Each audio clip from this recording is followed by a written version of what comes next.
Gembul pernah mondok gak Guru Gembul? Enggak. Pondok pesantren? Pondok pesantren? Enggak. Pendidikannya murni full, apakah ada pendidikan agama atau dulu kan ada MTS ya? Atau madrasah? Enggak ada itu, tapi pendidikan agama itu enggak dari situ. Baraya, saya ingin sebutkan satu ulama saja lalu tanyakan sanad kepada dia. Saya yakin dia tidak akan bisa. Giliran dulu ketika Al-Fakir membuat video ingin mengajak berdiskusi tidak ada tanggapan. Kan lucu, mengeluarkan statement tapi tidak bisa mempertanggungjawabkan statementnya. Kalau memang dirasa memiliki keahlian dalam memahami Islam, mari kita duduk, kita bicara nasab, monggo. Kita bicara sanad, monggo. Kita bicara sejarah, mari. Assalamualaikum warahmatullahi wabarakatuh. Apa kabar teman-teman semua? Semoga baik-baik saja.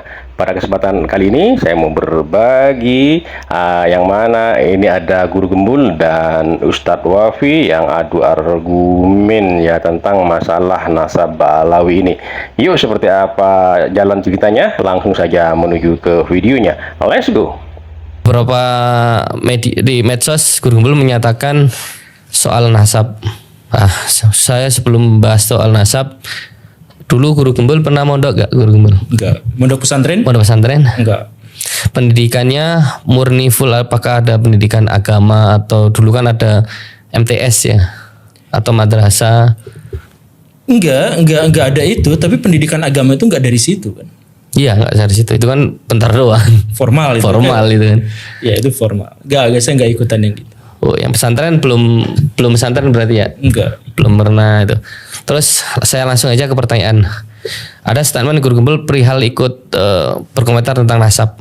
Saya langsung nanya, apakah Guru Gembul setuju dengan teori Kiai Imaduddin Dalam hal nasab? Dalam hal, jadi gini, sebenarnya nasab yang dimaksud itu Rabi'atul Alawiyah, Ya. yang kemudian Rabi'atul Alawiyah itu diklaim oleh Ustadz Imaduddin. Ya. Iya, bahwa itu tidak tercatat secara dalam sejarah. Nah, itu memang benar.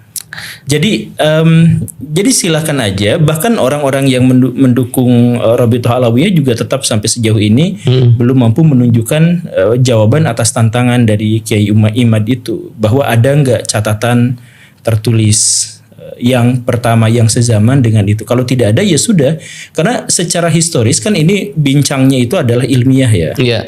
Dalam metodologi ilmiah itu atau metodologi historis itu, bahwa sesuatu itu disebut ada kalau ada catatannya. Kalau tidak ada maka disebutnya bukan historis. Yeah. Atau semi historis gitu.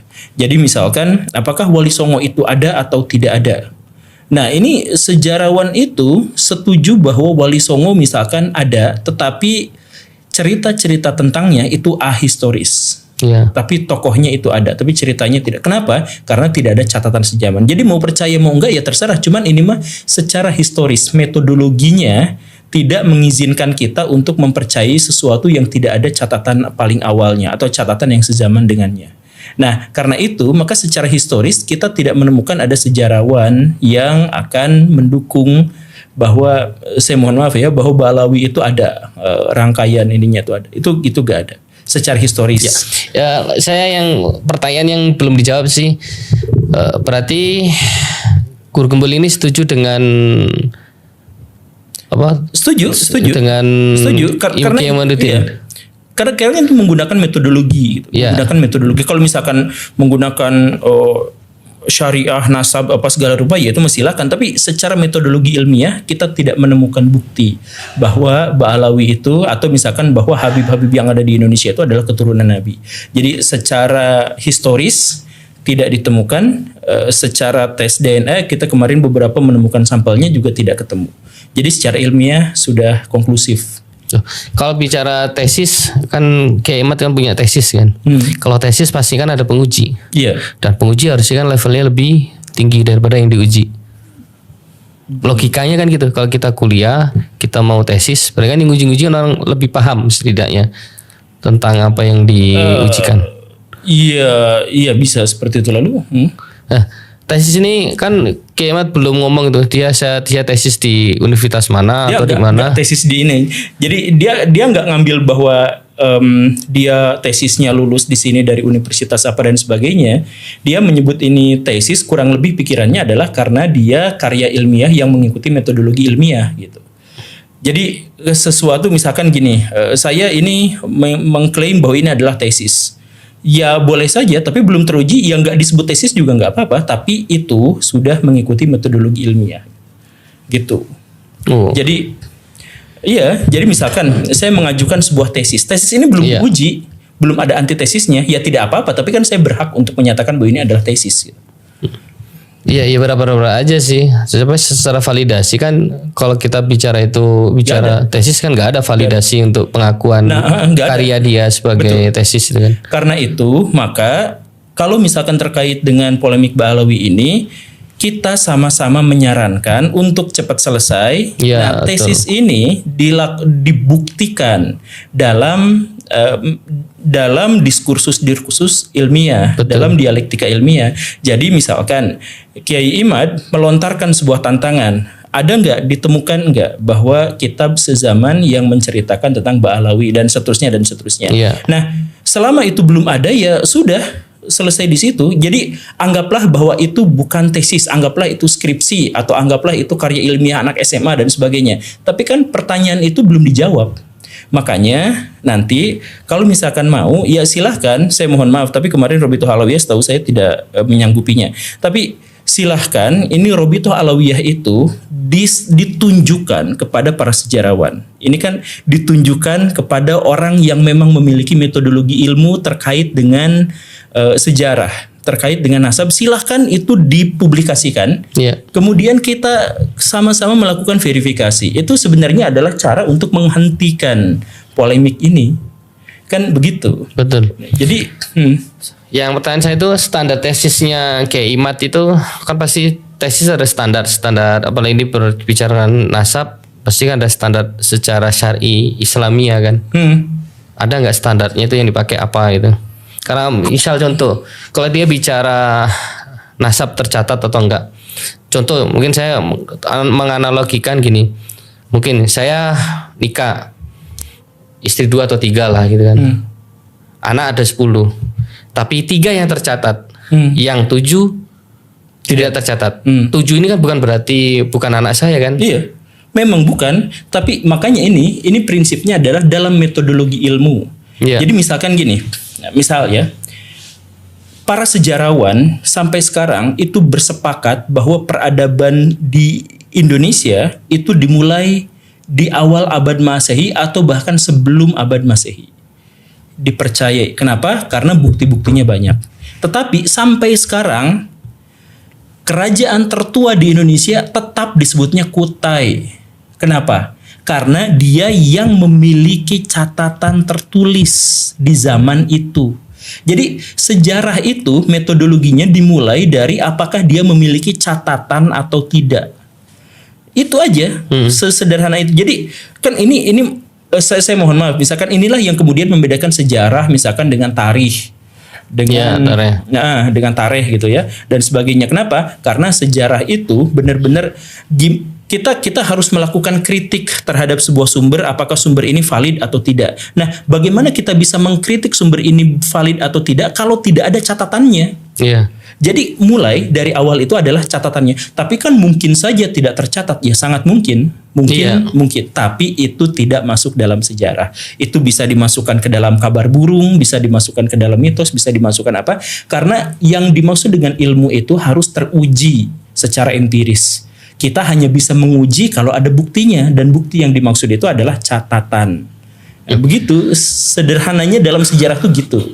Terus ada beberapa statement Kiai Imad itu bilang Yaman pun tidak mengakui Ba'alawi. Sedangkan dari pihak Yaman pun membantah itu, dianggap hoax karena mereka mengakui Ba'alawi ini ya benar gitu. Di Yaman itu diakui dan bahkan sebagian orang di Saudi Arabia juga mengakui itu dan banyak juga mengakui itu.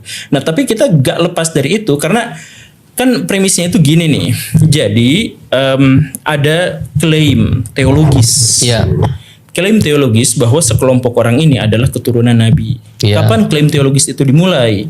Dimulainya ketika kaum Ba'alawi itu memperkenalkan Rabithah Alawiyah. Iya. Dan catatannya, kapan itu terjadi? Sekitar tahun 1900-an awal. Iya. Begitu kan? Nah, bolehkah itu kita percayai? Boleh, silakan. Mau percaya atau tidak itu boleh. Iya. Tetapi secara historis. Nah, kalau misalkan ada orang yang mengambil kacamata atau sudut pandang bahwa, wah, kita harus ngelihatnya berdasarkan dengan ilmu-ilmu tradisional yang berkembang pada saat itu, ya silahkan. Iya. Tapi kalau judulnya adalah tesis, judulnya adalah ilmiah. Maka syarat pertama dan utamanya itu adalah bahwa dia harus memiliki bukti tertulis. Itu aja. Nah, jadi kalau tidak ada bukti tertulis, nah dari mana cerita bahwa tidak ada bukti tertulis? Ceritanya adalah dari tahun sekian sampai tahun sekian tidak ada bukti tertulisnya. Ya sudah, selesai. Ini sama seperti metodologi yang digunakan oleh Imam Bukhari, Imam Muslim dan sebagainya. Ya. Jadi Imam Bukhari misalkan, mungkin saja hadis ini tuh memang dari Nabi.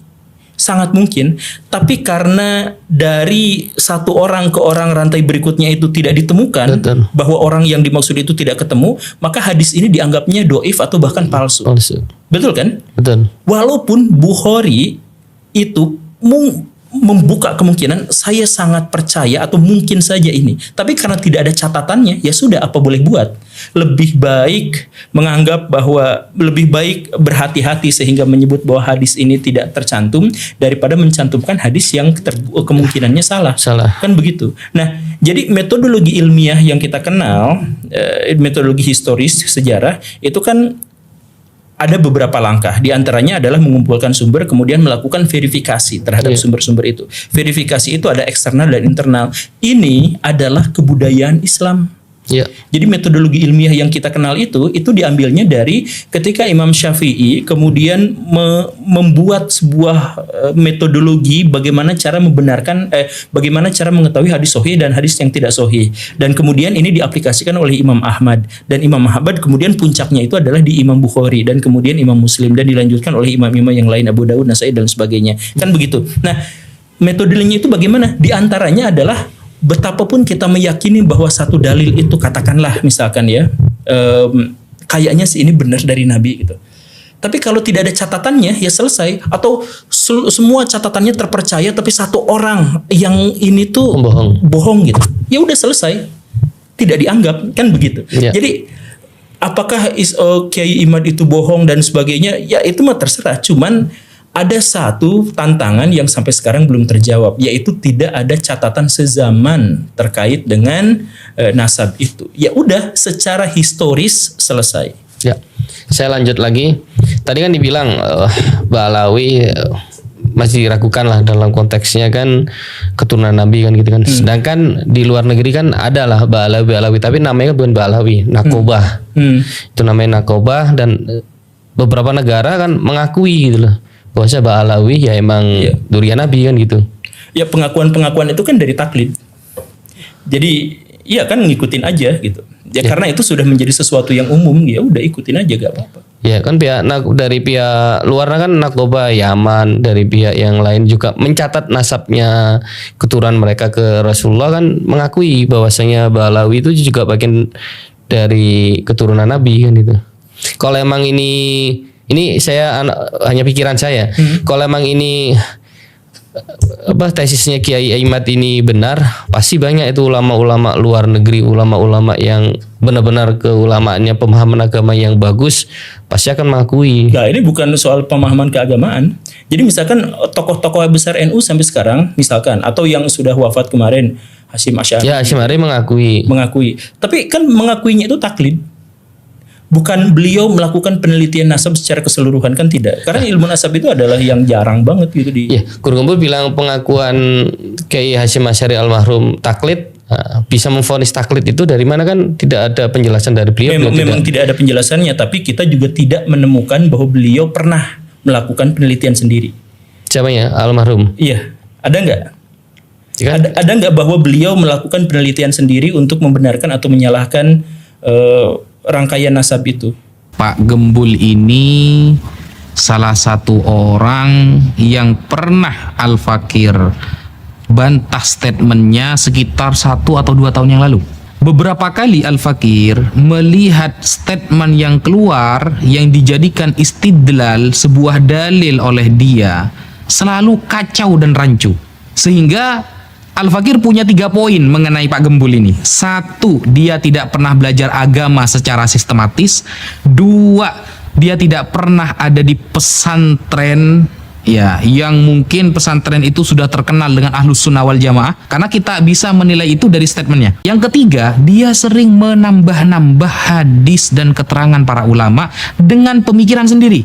Contoh, suatu saat sekitar 1 tahun yang lalu atau lebih, dia mengatakan bahwa pada suatu saat Rasulullah dan para sahabat mengizinkan orang-orang Nasrani untuk melakukan ibadah di Masjidil Haram atau di Masjidil Nabawi. Mengizinkannya itu selama 3 jam kata dia. Bayangkan, ini perkataan Rasulullah lalu ditambah-tambahi, ini kan sudah fatal sebenarnya. Kita saja tidak berani menambah-nambahi apa yang disampaikan Rasulullah. Andai kan ada keterangan, maka kita akan memberikan keterangan bahwa ini murni dari penjelasan kita dan ini adalah isi hadisnya. Padahal dia ingin menerangkan kepada umat bahwa tidak usahlah kita terlalu fanatik buta kepada Islam. Kita toleransinya itu ya dahulukan. Buktinya Rasulullah saja mengizinkan orang-orang Nasrani sholat di Masjid Nabawi kok selama 3 jam kata dia. Hadis yang dia pakai itu hadis mungkote. Hadis mungkote yang mu'addal. Hadis mu'addal ini 2 perawinya hilang sekaligus atau berurut, sehingga tidak bisa la yuhtajju bihi, tidak bisa dijadikan hujah. Dan dia berhujah dengan ini, dan tidak ada satupun ulama Ahlus Sunnah yang terkenal menggunakan hadis ini sebagai hujah pembolehan ibadah di masjid.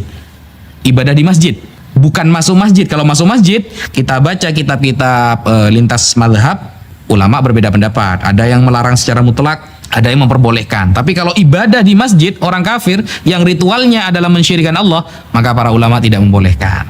Ini kan sudah ngawur. Berarti dia tidak pernah belajar kitab hadis, tidak pernah belajar ilmu hadis. Kemudian tentang nasab, dia mengatakan begini, Sayyidah Fatimah tidak memiliki privilege, kata dia, tidak memiliki keutamaan yang dihususkan, sehingga Rasulullah mengatakan lau kanat binti Fatimah saraqat laqata'tu yadaha. Andaikan Fatimah yang mencuri, aku akan memotong sendiri tangannya. Ini menunjukkan bahwa Fatimah saja tidak punya kemuliaan, biasa-biasa saja, sesuai standar saja. Apalagi yang nasabnya jauh di bawah Fatimah seperti kalangan para habaib. Nah, itu dia menyampaikan seperti itu. Dia lupa, kayaknya dia tidak pernah khatam membaca Al-Quran. Padahal ahlul kisah itu jelas tertulis di dalam Al-Quran. Allah Subhanahu wa taala berfirman, "Innama yuridullahu liyudhhiba 'ankumur rijsa ahlal baiti wa yutahhirakum tathira." Kita buka di dalam kitab tafsir Ibnu Katsir Ad-Dimashqi, tafsir Al-Qurtubi, tafsir Ad-Durrul Mansur fit Tafsir bil Ma'thur Al-Imam As-Suyuti, atau tafsir yang lain. Maka di sana maksudnya adalah Ali, Husain, Hasan dan Fatimah. Menunjukkan berarti beliau memiliki kekhususan. Dan dia tidak pernah belajar fikih juga, sehingga dia tidak tahu bahwa antara keutamaan dengan larangan itu beda bab. Kalau melanggar syariat, siapapun akan dihukum secara sama. Siapapun. Bahkan Sayyidina Umar bin Al-Khattab punya anak namanya Abdurrahman Al-Ausad. Abdurrahman Al-Ausad suatu saat berzina. Siapa yang menghukumnya? Langsung ayahnya sendiri, yaitu Sayyidina Umar bin Al-Khattab. Dihadapkan di depan masyarakat, dicambuk 100 kali. Abdurrahman Al-Ausad bin Umar bin Al-Khattab. Jadi Sayyidina Umar ketika dia dijilid atau dipecut selama 100 kali, sampai pertengahan istri Sayyidina Umar mengatakan, "Wahai Umar, itu anakmu, undurlah hukumannya besok lagi. Sekarang mungkin 50, besoknya 50," gitu. Apa kata Sayyidina Umar? "Saya tidak akan mengundur hukumannya sebagaimana dia tidak mengundur maksiatnya," kata Sayyidina Umar bin Khattab. Tegas memang dalam hal syariat, tapi dalam hal keutamaan itu beda bab. Dalam hal keutamaan ini adalah beda bab. Keutamaan seseorang itu sudah disampaikan oleh Rasulullah. Jangankan Sayyidah Fatimah, orang yang ikut perang Badar saja Rasulullah menjamin masuk surga. La yadkhulan nar ahadun man syahida badran wal Hudaybiyah. Tidak akan menyentuh neraka orang yang pernah ikut perang Badar dan perang Hudaybiyah. Atau keutamaan orang-orang para sahabat yang bai'atur ridwan tahta syajarah, di bawah pohon disebutkan dalam Al-Quran.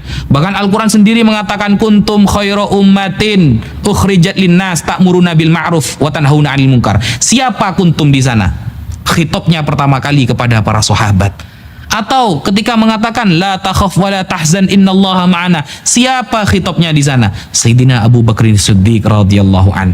Atau ketika masalah hijab, siapa khitabnya yang disetujui oleh Allah mengenai menutupi aurat dan menutupi wajah istri Rasulullah? Sayyidina Umar bin Khattab.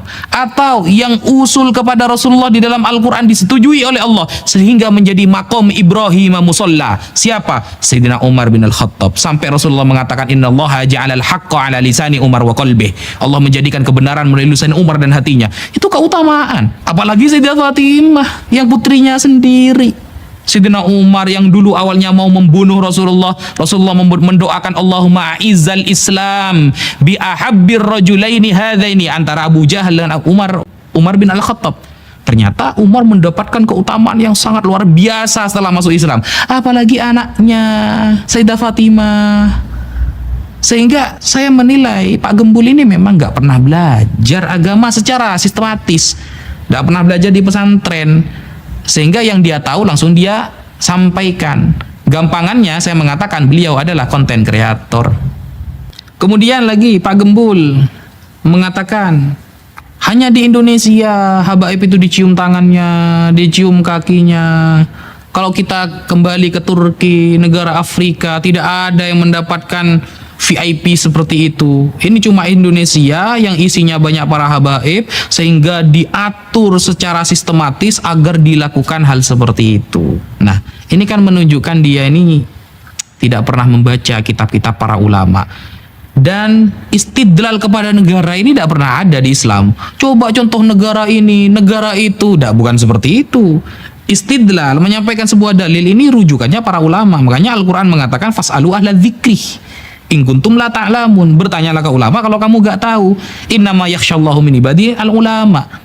Yang takut sama Allah itu adalah ulama. Meskipun ulama dibagi menjadi dua, ada ulama dunia, ada ulama akhirah. Nah, kalau para ulama sekelas Al-Imam Ibnu Hajar Al-Haytami sangat menghormati para habaib, bahkan berguru.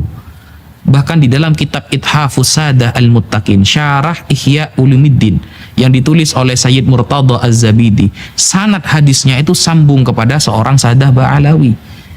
Nah, apakah itu sistematis sehingga kita menghormati dengan berlebihan? Oh tidak. Kalau dia memang pernah membaca sejarah Islam, Imam Muslim ketika bertemu dengan Imam Al-Bukhari, bayangkan, ini bukan keturunan Rasulullah. Imam Muslim ketika bertemu dengan Imam Al-Bukhari di Mekah, ketika itu tawaf, pengarang kitab Sahih Muslim dan Sahih Bukhari. Sahih Bukhari kitab tersoheh setelah Al-Quran. Ya, itu narasi para ulama yang sudah masyhur di kalangan kita. Ketika bertemu, Imam Muslim langsung datang mendekati Imam Bukhari dan mengatakan, "Da'ni hatta uqabbila rijlak." Biarkan saya mencium kakimu, ya ustadzal ustadzin, wahai ustadznya para ustadz. Apakah Imam Bukhari mengatakan udah boleh syirik, udah boleh ini? Tidak seperti itu. Mau adu hadis dengan beliau yang mengarang kitab Sahih Bukhari, mau adu hadis dengan beliau yang mengarang kitab Sahih Muslim, kita siapa? Bahkan kita Arba'in Nawawi aja dah hafal. Apakah ada ulama yang lalu mengkritik Imam Muslim mencium kaki Imam Bukhari? Oh, Imam Muslim ini melakukan kesalahan, terlalu menghormati. Siapa kita? Itu adalah ustadzal ustadzin, gurunya para guru. Kalau Imam Bukhari saja disebut ustadzal ustadzin, Imam Muslim yang muridnya bagi kita itu juga khairu ustadzil ustadzin, sebaik-baiknya ustadznya para ustadz. Kenapa? Sebab beliau kita tahu hadis Rasulullah, sebab beliau kita tahu sanad hadis Rasulullah, dan sebab beliau kita bisa mendapatkan berkah dari ungkapan-ungkapan dan fi'lu Rasulullah sallallahu alaihi wasallam.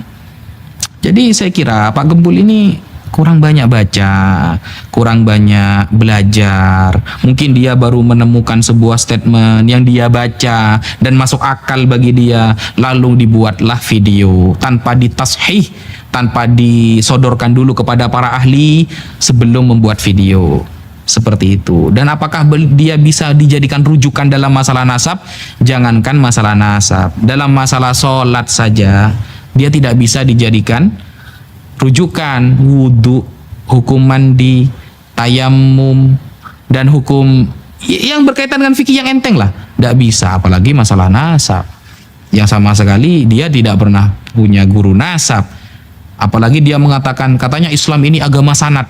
Baraya, saya ingin sebutkan satu ulama saja lalu tanyakan sanad kepada dia. Saya yakin dia tidak akan bisa.